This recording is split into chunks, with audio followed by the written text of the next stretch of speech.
Okay, so here we have the mighty Imperial Flagship 6271 from 1992. And it doesn't look like a huge ship at first glance, but it's pretty tall. It's it's not a very long boat, but it's got the full-sized mast. And it's got great big sails. It's great. I'm kind of right up next to these cliffs. I know that's not, ideal. Probably for docking into port there, but not realistic positioning. But yeah, on the table and the space I have a little bit of trouble fitting it. But nevertheless, a fun build. My sails are pretty nice. They're pretty clean. There's a bit of a creasing here. I don't love that. Otherwise, yeah, it's great. This is in great shape. A little bit of stains here. That's okay. Not bad at all. So yeah, it's kind of tough to get it on camera. It's kind of far away.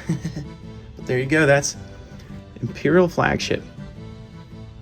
Imperial Flagship has, of course, these two sails with the Imperial Guards. It has the little flag up here. It also has a big Imperial Guard flag in the back. Not to be confused with the Imperial soldiers of the first release of Pirates from 1989 to about 1991. And those are the blue color scheme. Imperial or European soldiers. I would think they're obviously in the golden age of piracy. They're gonna be from the main imperialistic nations at that time, which are Great Britain and France. So, and also there are Dutch and Spanish, of course, but Lego didn't really do much to pay homage to like Dutch.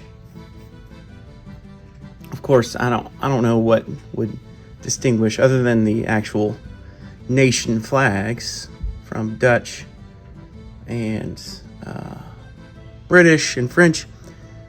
However, in the later 90s, they did do the Spanish Armada, which has a Spanish look to those ships. Just kind of like hints at that. But with the Imperial Guards, they hint at Great Britain, in my opinion. British imperialism. So, yeah, that's kind of what we have with the red coats. And this set doesn't have much in the way of storage. It comes with two cannons. Mine are non-firing, which is, they still look great. There, yeah. Obviously, you can pretend. It's not as fun as firing, but then again, you lose the pieces when you fire them instantly anyways. But yeah, it comes with 4 like portholes that you can position the cameras, but don't have the cannons, but only 2 cannons. So yeah, that's a bit of a bummer, but that's fine. It gives you some room. Comes with a first mate soldier guy. Then it has a captain. And then this is Admiral Woodhouse, who is the main British Imperial Admiral. He has that print with kind of like like sideburns, and then like a mustache, and then this red coat. And he's supposed to come with white gloves, and then this hat with a little star on it. Which there was also a Imperial soldier version of this, with a black face print of the same print, but just a black color only. And this one's like a reddish brown and blue color scheme version of this. That first came out in the late 80s, early 90s, but this is the red version of that. And it comes with also the captain, like I mentioned. This is a pretty typical red coat Imperial soldier for the Imperial Guards. And then it comes with one of these soldiers right here that has the big old tall hat, whatever it's called, and a big gun and a backpack and all that, but a red version. So yeah, so that's what that comes with. And out of the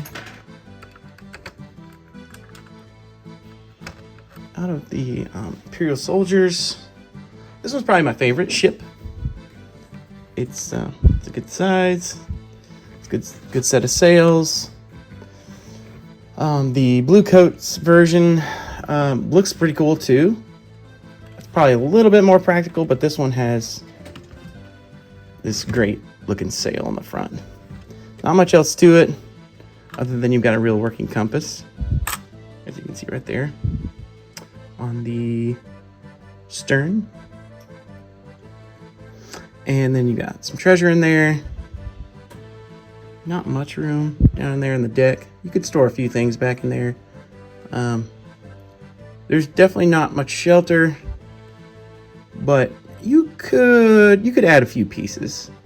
Maybe make some decking here, or you could even, do your own small roof up in here. I think maybe there's a little bit lacking. But, all in all, it's a great design. I definitely love the real working stern, the steering wheel, and once you turn it, it moves the rudder back and forth. Sorry, my guys there. So yeah, you can move the steering wheel, moves the rudder, which is pretty cool. It looks great. It works great. These right here are also, hold on to those. Those are very expensive pieces. They are very rare as well. So there you go, Imperial Flagship. Not much to it other than the functioning rudder and steering wheel, stern, whatever you call that thing. I'm sure you guys will correct me. But yeah, you got the sails. They look great, and it's probably pretty fast compared to the other pirate ships and the bigger, the two bigger pirate ships. Although they have more guns and a lot of room and great detail, this is probably a faster vessel. And combine these with 2 or 3, and man, you probably would take out a bunch of ships at that point because of their agility. In the UK, this one was called the Sea Lion. That was pretty cool. I'm not sure why, but that's about it. Yeah, despite it's got a great look. It looks, man, it's a beautiful design. It doesn't have much to it other than, of course, your imagination. Like I said, you could easily put some plates over the back, maybe make some kind of shelter down there, maybe add additional decking here and additional plates just for some kind of shelter or storage. I think would be useful in reality. But yeah, maybe you guys have some ideas on that. Maybe you have done that. And maybe you have some mock versions of that. That would be cool to share if you do. But there you go. There is the Imperial Flagship from 1992.